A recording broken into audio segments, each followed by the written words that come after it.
Hey, what's going on, Trojan family? What's up, Los Angeles? Welcome in to the USC LAFB show here on the LAFB network. We are Los Angeles Sports. Hope everyone's been well. Been a couple days. A lot to get into, as always, covering the USC Trojans. Never a dull moment, which is great. Luckily, it's pretty much all good stuff. It's been a fun offseason. You know, last year, right? Everyone brings up last year, like, oh, there's recruiting wave, but remember what happened last year? You know, we're almost to May now, and that's when a lot of the momentum was the roller coaster was beginning, right? There was still good stuff that happened in the summer and June, and then obviously, but the roller coaster began in kind of like April and May, and so far, still been an upward trajectory, but a lot to get into. We did have one player enter the spring portal, another, not a huge shock, but you know, wish him the best. We'll chat briefly about that. One from the spring portal committed to USC. So one out, one in. We'll talk about that. Another 2026 commitment on the offensive line from my hometown. We'll talk about that quickly. And then finally, two massive crystal balls for the Trojans for the 2026 class. One on offense, one on defense. Both 5 stars. Massive. So we'll get all into it. I'm going to try to keep it shorter. I had someone comment they think it's too long. I don't know if you all feel that way. You know, not everyone has the same opinions on everything, but try to keep these a little quicker, a little tighter. Get this published and turn around quickly. We do have our call-in show this evening, Wednesday, 6 p.m., live on the USC LAFB show. So make sure to check that out. Bring your calls in with Tim. I may actually be there tonight. I think Jamal, the madman, is traveling, so I may be filling in for a little bit, but also doing hockey coverage tonight with the Kings playing, so we'll see. Wild world of sports. So, but let's get into it, shall we? So first, quickly talk about who entered the portal. Jarvis Boatwright Jr. hits the transfer portal. He was safety, going to be a redshirt sophomore. Yeah, he's going into his 3rd season, redshirt sophomore, has yet to play a snap for the team. And again, kind of like what I talked about with Amarian Peterson and Lorenzo Cohen and some of these other guys that have entered, this is more of a depth situation. This is why the transfer portal is a benefit.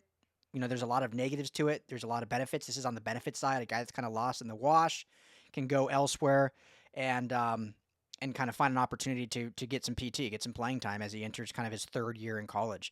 So you look at this safety room, you know, Kamari Ramsey, obvious starter, team leader on defense. Bishop Fitzgerald, who transferred over in the winter portal. Indications are he's looked great. Lincoln Riley said he was amazed at how quickly he's picked up Dan Lynn's system. He said that at spring practice just yesterday. So real bright spot on Bishop Fitzgerald. I think he'll be one of the underrated signings of the offseason in college football, and I think will be a real nice starting piece in that. Christian Pierce, another kind of younger guy who has battled and dealt with some injuries, but I think he's made some strides, and he's going to get some playing time. I think he's absolutely going to be a viable depth piece and get on the field. And then you got, you know, Marquise Gallegos, who I think is a name that not a lot of fans maybe know of, but, you know, a great depth piece, still super young. Just from that 24 class, so he'll be a redshirt freshman this year and a guy that can make some waves. And then you look at this incoming freshman class, and Brandon Shepard also on the roster. I don't believe he's a scholarship athlete, but on the roster as well for depth. But you look at this freshman class, and you have Steve Miller and Kendarius Reddick, who Lincoln Riley has talked very highly about both of them when they were coming in. So Miller has been at spring camp, I believe. Kendarius Reddick will join in June or after, you know, high school graduation. He was not one of the spring enrollees. So, yeah, I think it's just a depth situation. A lot of talent here on safety. Obviously, we know what's going on with the 26th class, with how much depth they're adding to the secondary in general when you look at corner and safety. And obviously, that's a very versatile position, especially in Danton Lynn's system. Loves that versatility. We've talked about it a lot. So, you know, guys on the team right now, we're not worried about guys coming in 26. You know, that's a year from now. You don't transfer because of that. But it's still a you know, USC, I don't want anyone to be worried. Like, obviously, you don't want to see guys leave, but I think Boatwright just going to find another opportunity. He's from Clearwater, Florida, so would not be shocked at all if he ends up closer to home. All right, let's move on quickly. They gain a commitment. Former Penn State linebacker Tamir Robinson, former 4-star linebacker. 3 years of eligibility left, 6'3", 230, so great size. Kind of same thing, kind of got a little lost in the wash at Penn State. However, if healthy, he was positioned to kind of battle for a starting role with the Nittany Lions this year, with them losing some great talent to the NFL draft this year. So whether it was opportunity, whether it was just finding somewhere new. I mean, he's from, I believe, Pittsburgh, Pennsylvania, or somewhere in Pennsylvania, so close to Penn State. But I think this is a great get for SC because you have that one younger guy. This is not a 1-year rental, so it's a guy you can develop. In my opinion, I don't think he'll come in and start right away, but he'll play for reps. I mean, he appeared in 14 games last year. I think finished with 11 total tackles. So did have playing time, does have some of that experience. To me, I still think Gentry and Stevens are your 2 starters. I think Beavers and Jaden Walker are going to get playing time in kind of a rotation.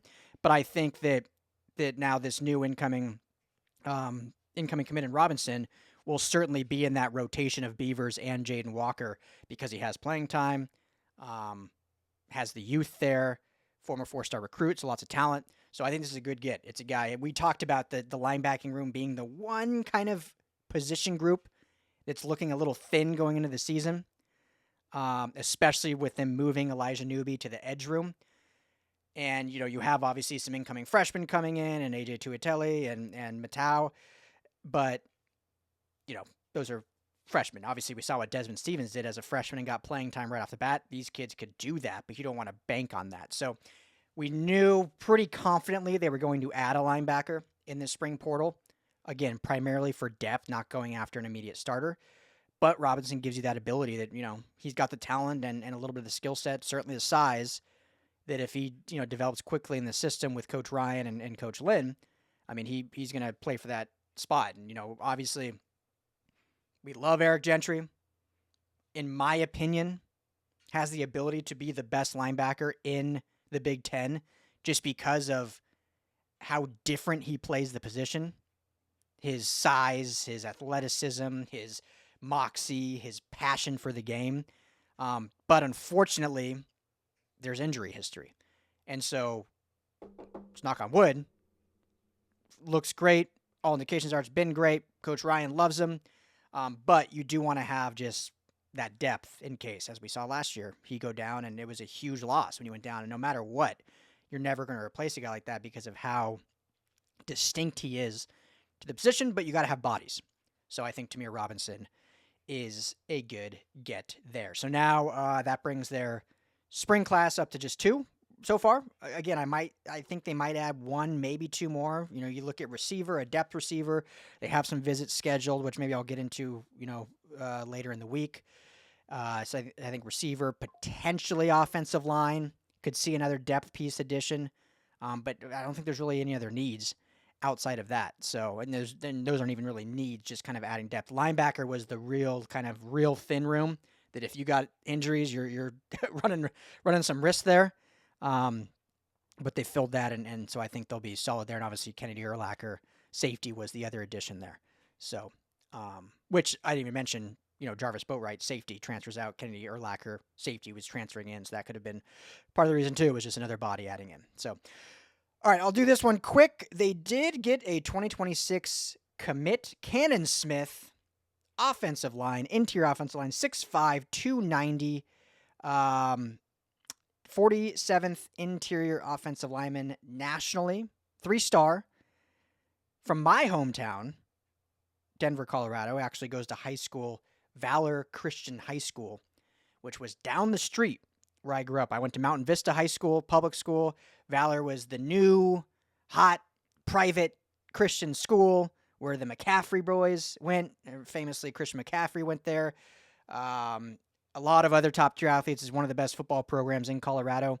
And so Cannon Smith is a player at that Valor Christian High School. It'd be, Colorado football, I don't think, is even remotely on the same level as California. One, just for sheer size, but obviously California's the talent is unreal. But Valor in Colorado would be like the modern day of California, just one of those modern day St. John Bosco, one of those private Christian schools that just gets, most of the powerhouse athletes of the state. So they've, have a great program and develop guys good. So I think Cannon Smith, add to this offensive line group. USC is still going after, a few of the top tier offensive linemen. When you look at Pepe, when you look at Utu, Samuel Utu, that is, and a few others they're going after. So Smith obviously is more in that, 3-star tier like John Fafita and some of the other guys they've added. But good size, good versatility, another good get, and they're going after specific guys that fit what they want to do. Chad Bowden has talked ad nauseum at it. Like, yes, we have the number 1 class right now. Great. Love it. But we are going after guys that want to be Trojans that fit what we want, not after stars. And every coach has a different, they don't base their recruiting off of what 247 or On3 ranks kids, right? That's what we look at. Coaches have their own analysis, and usually it can fall fairly close in line, especially for the elite top guys. But another good get, Cannon Smith added 23rd commitment now in this 26 class. Almost there, guys. 12 away from 35, which I think is their goal. They want to have the biggest high school class in the nation. All right. Sticking with 2026, I think I said 25, I meant 26, obviously. Sticking with 2026 recruiting. 2 massive crystal balls came through just in the last kind of 48 hours or so. I'll start with on the defensive side. And they get a crystal ball from, let me just make sure I get who actually, Steve Wiltfong of On3, an old-fashioned Fong bomb, gives a crystal ball that 5-star corner out of the state of Ohio, Elbert Hill, will commit to USC. Hill's father told On3, just the whole coaching staff and Coach Riley. Coach Riley has been awesome. The relationship he's built with him, me, our family, Coach Weston, Coach Lynn, Coach Reed, they're doing a phenomenal job recruiting us. Just the vision and the plan they laid on the table is awesome. Hill is the number 1 recruit in the state of Ohio and the number 4 cornerback nationally. So if this were to come to fruition, he would join the number 3 corner in R.J. Sermons, top 10 corner in Brandon Lockhart, obviously Madden Riordan and Joshua Holland in the class as well. Very talented local kids. This would be a big one, Elbert Hill. Now, the question is, what would this mean for someone like Brenden Arrington, who's another 5-star top recruit, more local, San Diego area, obviously USC is in the final thing. Would Elbert Hill committing kind of push Brenden Arrington out? Now, when you're recruiting, you're not thinking like that. You're going after everyone, and you can't bank on a kid and not look at someone else because you're hoping for this one to say yes, right? Like, you're going for just yeses. So obviously USC is not worried about that. We'll see what happens. Obviously, this isn't even official yet. This is just a crystal ball. But Elbert Hill, tremendous talent. I saw on social media his dad kind of coming out. They were getting real bad-mouthed by fans in the state of Ohio for, again, he didn't even commit yet, but he gets this prediction, and all of a sudden fans are turning on him, I'm sure saying awful things, like sometimes, unfortunately, fans do. So, hey, if this is the case, Trojan family, time to welcome in an outsider, make them a part of the local community. And I just, not that anyone needs to hear a PSA from me, but, as a fan base, I think as long as we can all, be respectful, like when a local kid decides to go to Oregon, Ohio State, Michigan, like if a fan's bad-mouthing that, it's low. It's real low. So that's just, I haven't seen it. I'm sure it does happen. But I think the Trojan fan base, from what I've seen, is typically very respectful in that regard. So let's keep that true. And obviously when someone comes from out of state, we welcome them in. Welcome to the great state of California, the great city of LA, the great institution that is USC. So Elbert Hill, crystal ball, Steve Wiltfong, USC. I don't know if there's a timeline on when he will commit. I'll look more into that, but that's a big one. Last and certainly not least, just this morning, Pete Nakos of On3 dropped his own recruiting prediction for 5-star quarterback Rider Lions to indeed commit to USC. Now, his recruitment, I don't want to say it's been a roller coaster. Like, it certainly has not compared to Julian Lewis, the well-documented roller coaster of a recruitment. Kid took 77. I still can't get over that. 70 visits Julian Lewis took during his recruitment. 20 plus after committing to USC, to other schools. He came to USC a bunch too, 20 plus to other schools. So not even remote. I mean, I think Rider Lions has taken, like, when after his official visits in June, he'll have a total of like 14 visits. So not that, I mean more so roller coaster in the sense that he was kind of a lock to SC like a year ago. His brother Walker Lyons is a tight end here. Lincoln Riley's been up to Folsom a bunch. It was just seen as like a lock. Like Rider Lions, like that's the prototypical Lincoln Riley quarterback. He's going to SC. Well, then when SC flipped Jonas Williams from Oregon, it started being like, well, okay, well, Rider Lions look elsewhere. Does he want to be the second quarterback in the same class? Now, everyone knows, and I'll just say it again, like he's going on his LDS mission after high school. So while he's a 2026 class member, he will not be on campus till 2027. It's going to take him a year just to get caught up regardless. So, I mean, the succession should be fine from Husan Longstreet, Jonas Williams, Rider Lions. I talked about that, I think, 2 episodes ago a little bit, that, if there will be a competition there at one point when Lions is going into year 3 and Williams is kind of going into year 4. Like, if Williams doesn't go into the draft yet, like, what's that waiting game look like? But that's farther down the line. So the succession should still work fine to where he doesn't have to worry about being in the same class as another quarterback because, he's technically 27 class. But that was still kind of the perception of, like, will that deter him from SC? Oregon obviously lost Jonas Williams so they have no quarterback in 26. So it's kind of between Lions and Jared Curtis, the number 1 quarterback in the class for Oregon. But Curtis was waffling between Oregon and Georgia. So if he chooses Georgia, does Oregon go all in on Lions? Ole Miss has made a late push with Lane Kiffin.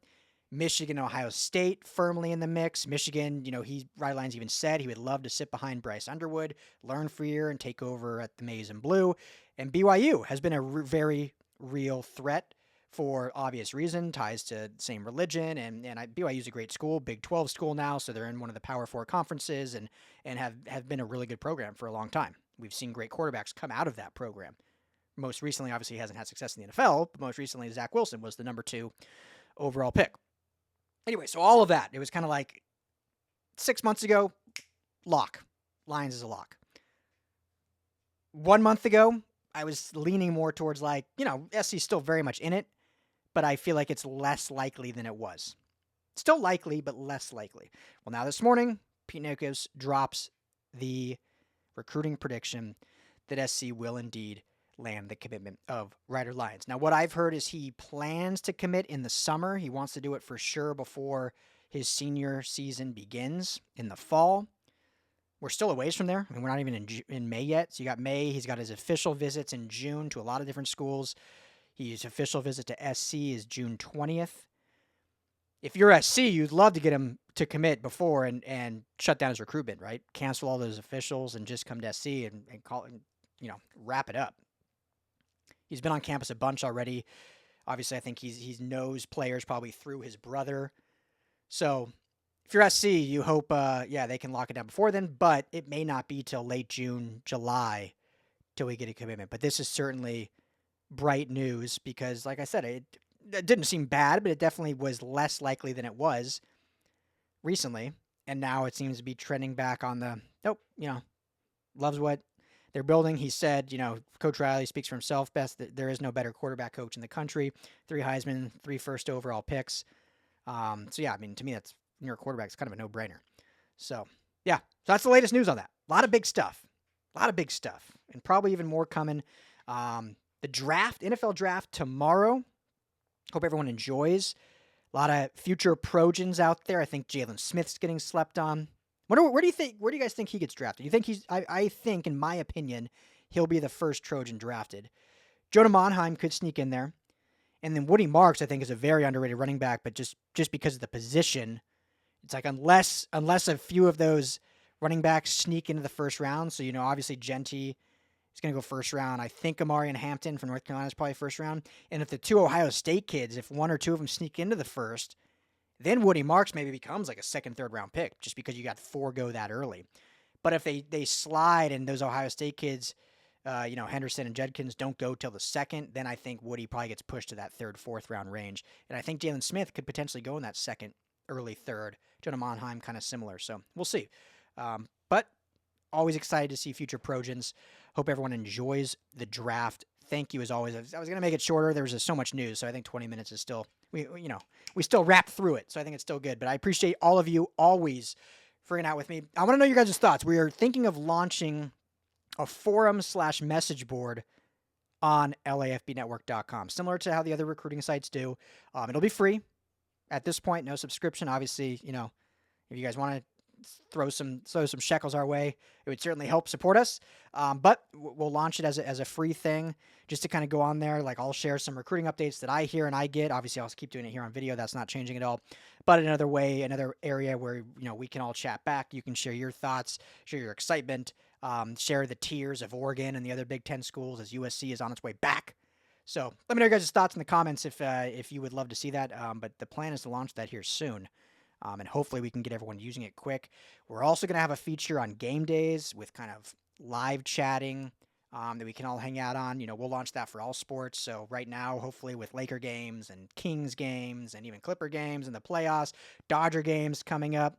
And then obviously we'll use it for USC games in the fall. So hopefully you guys will love that. I'm super pumped about it. I think the more interaction we can have, the more engagement we can have, especially in real time, is A, something different than a lot of kind of media companies do, and B, just fun, like a way to connect. So hopefully you guys will engage with that, but I'll let you know more updates when that is coming. As always, thank you for hanging out with me on the USC LAFB show, and forever, fight on.